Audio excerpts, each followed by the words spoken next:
دعا تقدیر کو بھی بدل دیتی ہے۔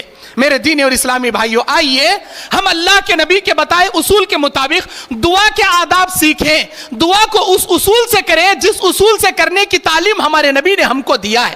اگر اس اصول سے ہم دعا کریں گے، ہماری دعا 7 آسمانوں کو چیرتے ہوئے عرش معلی تک جائے گی، ہمارے رب کے پاس ہماری دعا جائے گی، بے شک اللہ ہماری دعا قبول کرے گا۔ وہ 3 اصول ہیں، دعا کے 3 شرائط ہیں۔ اگر ان 3 شرائط کے ساتھ آپ دعا کرو گے تبھی آپ کی دعا آسمانوں میں جائے گی، ورنہ آپ کی دعا آسمانوں میں کیا سر کے ایک بلشت اوپر بھی نہیں جائے گی۔ نمبر 1، دعا کو کرنے کے لیے آپ کے پاس یقین کامل، اللہ پر ایمان کامل ہونا ضروری ہے۔ یقین کامل، ایمان کامل، ایسا نہیں کہ اللہ سنتا کہ نہیں سنتا کہ دیکھیں گے، اللہ ہم نہ دیتا کہ نہیں دیتا کہ دیکھیں گے، اللہ نہیں دیا تو پھر مانگنے چاہیں گے۔ اللہ پر بے بھروسگی سے نہیں مانگنا، بلکہ پورے یقین کامل، ایمان کامل کے ساتھ دعا کرنا، میرا اللہ دعا سننے والا، مجھے بے شک دینے والا، اس یقین کامل کے ساتھ دعا کرنا۔ اللہ کے نبی کہتے ہیں، اللہ کے نبی علیہ السلام بیان فرماتے ہیں، اعلموا، تم یہ جان لو، بے شک اللہ تبارک و تعالیٰ سے جو دعا تم مانگو گے، اللہ تبارک و تعالیٰ کے لیے جو تم دعا کرو گے، وَأَنْتُمْ مُوقِنُونَ بِالْإِجَابَةِ، اللہ تعالیٰ سے اس دعا کی قبولیت کا یقین کامل رکھ کر دعا کریں، یہی دعا اللہ تعالیٰ سنتا ہے، یقین کامل کے ساتھ۔ دوسری شرط کیا ہے؟ جو دعا آپ کرتے ہیں اس کے شروع میں اللہ کی حمد، نبی پر درود، اور اس دعا کے آخر میں اللہ کی حمد، نبی پر درود پڑھنا لازمی اور ضروری ہے۔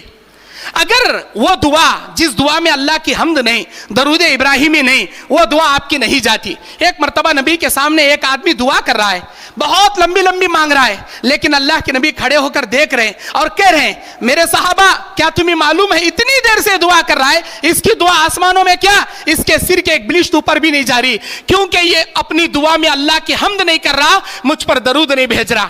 اللہ تعالیٰ اس کی دعا کو نہیں سنتا، اللہ کے پاس اس کی دعا نہیں پہنچائی جاتی۔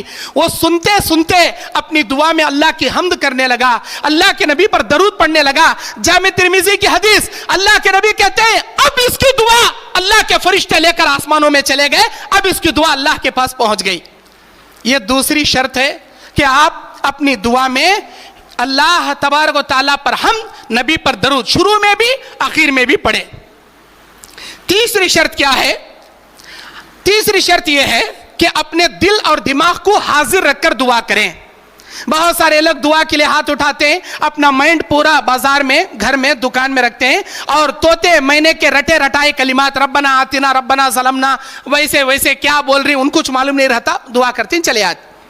میرے بھائیوں، دل دماغ کو حاضر رکھ کر دعا کرنا، میں کیا مانگ رہا ہوں مجھے معلوم رہنا، اور اگر تم اللہ سے کوئی چیز مانگ رہے ہو عاجزگی سے مانگنا، اپنے گناہوں کی معافی مانگ رہے ہو اپنے گناہوں پہ شرمندہ ہو کر اللہ سے گڑ گڑا کر توبہ طلب کرنا، یہ دعا کی تیسری شرط ہے۔